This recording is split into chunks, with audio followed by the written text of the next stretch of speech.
I just finished my 2021 quilt goal, so now it's time to get ready for my 2022 quilt goal. This year, I want to finally learn how to free motion quilt. I've been putting it off because, it's just so daunting.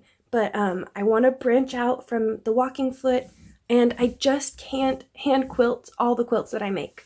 Luckily, a couple weeks ago, I stumbled upon a free Quilt Along that will help me practice my foundation paper piecing, as well as practice free motion quilting. Plus, there are some giveaways sprinkled in there, and the last giveaway prize is insane. I'm talking about the 1-2 tree Sugaridoo Bernina Quilt Along. That's a mouthful. So this is sort of a rough draft of the palette I want to use for this quilt. I just need to make a couple tweaks. I'm not loving this fabric anymore when I look at them all together. And I think I need a couple more medium pinks and fewer pale pinks. I also haven't picked out my background fabric yet, but that gives me a great excuse to go visit my local quilt shops.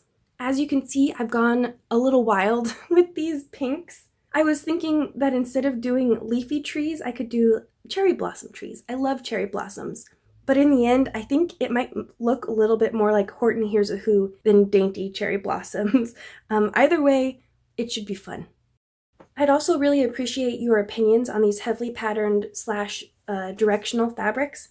I'm worried that they might not work very well for foundation paper piecing. I've only done very, very basic foundation paper piecing, nothing representational like these trees.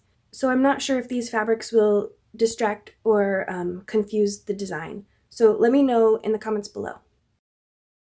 If you want to join this quilt along or take a look at the schedule, or maybe you just want to check out the prizes, I'm going to leave links to the Sugaridoo 1-2 tree video and the Bernina blog in the description box below. I'm so excited to get started with this quilt along, but it doesn't begin until January 12th, so I'm going to have to find something to keep me busy. So there you go, my 2022 quilt goal. Okay, good talk. I'll see you again soon. Bye!